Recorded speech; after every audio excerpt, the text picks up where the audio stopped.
Hey everyone, welcome back to another Mattel Jurassic World review. Today we're taking a look at the new attack pack, Callovosaurus. Since Dino Rivals has ended, the line has been rebranded into the Primal attack line, and this Callovosaurus is one of the first figures to come out in that new style packaging. And speaking of the new packaging, I really like it. I love the background on this attack pack figure.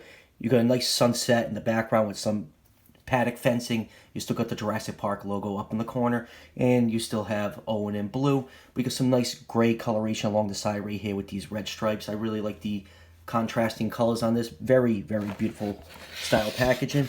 And spinning it around, you get a look at the other figures available in this attack pack. You got the Ornitholestes, which I also did find today. That review will be coming up shortly. You got a repack of the green Herrerasaurus. There's the Callovosaurus. And you have a repaint of the Draco Rex in a green coloration.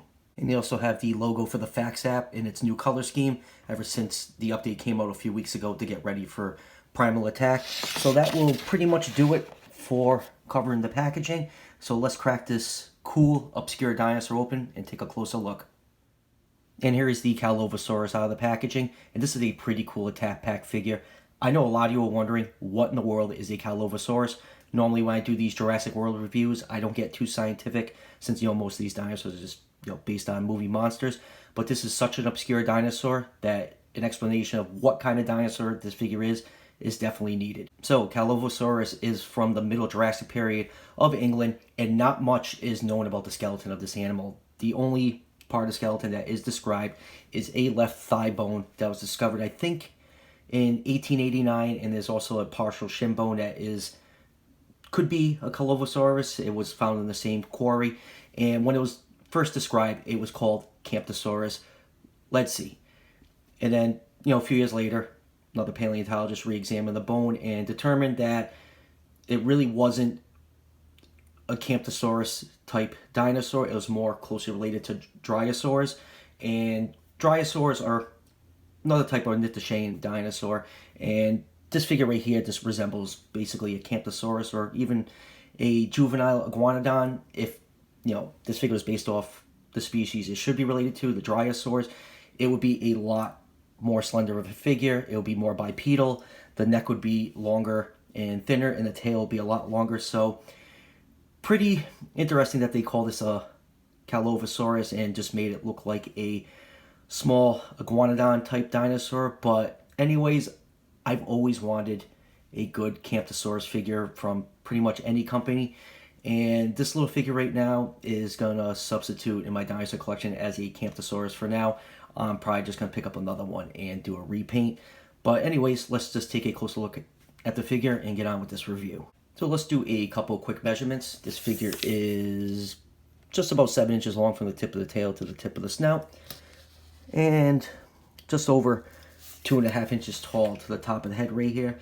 Callovosaurus wasn't a large dinosaur. It was about 8.2 feet long. So with those measurements, that'll put this figure somewhere in the 1/14 scale range.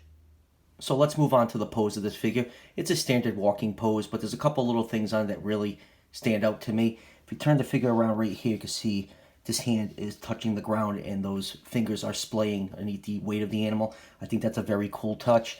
And turn it this way, you can see the other hand is lifting off the ground like it's about to take another step forward. So little things like that really adds a lot of character to this little figure. I like the color scheme on this figure. The main body is this bluish gray color. Then you have this like brown mustard color that starts on the head with splotches of it along the back and thighs. And we get down to the tail right here. It actually has some lighter blue pattern along the tail, and I think that is a nice touch along the tail. Kind of almost reminds me of the pattern that we're going to get on the new Edmontosaurus. The one thing I don't like about it, you can't really tell unless I zoom in.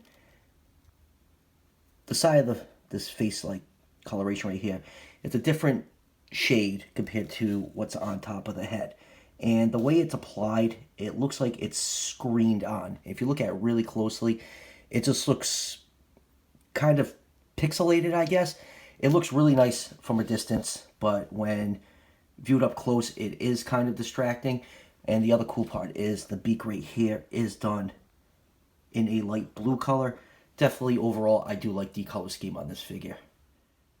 So let's pull this figure in and take a closer look at the head. You can see the eye is painted in yellow with black pupil. You got the nostrils up here, and we already pointed out that lighter color blue beak, which I think looks really, really nice. Definitely a nice looking iguanodon type dinosaur skull. Like I said, this dinosaur is basically known from like 1.5 bones, so we really don't know what it looked like unless it really was a type of dryosaur, and then this animal just look completely different. You got a nice robust neck with a lot of folds and wrinkles sculpted in. The hands are very typical of iguanodon. You got the thumb spike right here, and the digits are not painted. Same thing with the toe claws, they're also not painted. And you can see some of that brown mustard coloring along the back, very, very nicely applied. And let's just flip this over so everyone can get a look at the scan code. You can scan that into your fax app. And then going down to the tail, you get a better look at that light blue banding that goes all the way around the tail and actually goes a little bit near the rump or the cloaca area. So all in all, a very, very nicely sculpted figure. You can even see the ear is sculpted in over here. Very, very nice. I really do like this figure. Articulation on this figure is fairly standard, but it seems that we get a new joint on this figure compared to other attack packs. So the head is on a joint right here, and it can move down and up. And I like how it can go down. Looks like the animal is either foraging or going for a drink. The arms can move 360 degrees. The legs can move 360 degrees also. And then right here, we actually have tail articulation on an attack pack. And few figures in the line, the attack pack line, do have tail articulation, and mostly it just rotates side to side. But this one is on a swivel, and you can move it side to side, which looks really, really cool. Adds a little bit of more posability on, you know, the fairly standard articulation that we normally get on attack pack figures. So let's move on with some comparisons. Here it is, one of the human figures, John Hammond, and like I said, Callovosaurus was about 8.2 feet long. I think that's what I said. So this figure is just a little too big to scale with the human figures, but it's really not too far off. I think they do look very nice together. And here it is with one of the velociraptors. And here it is with the dual attack and the pseudoceratops. This is my Battle at Big Rock repaint. And you see those figures look very, very nice together. And lastly, here it is falling victim to the battle damaged Spinosaurus. I guess those stabby thumb claws couldn't help it in this situation. So I only really have two little complaints about this figure. Number one, it doesn't look like a Dryosaurus type dinosaur, but it is a nice looking iguanodon type dinosaur. The other thing is just the way that decal, along the side of the head right there, just the way they try to blend it in with the paint on the head. Just up close, it just really kind of looks cheap and pixelated. But other than that, I really like this figure. I love the sculpt on it. I love the color scheme. The posability, that little extra bit where you can swing the tail side to side, is really great. I love the attack pack line. It's one of my favorite lines in the Mattel Jurassic World line.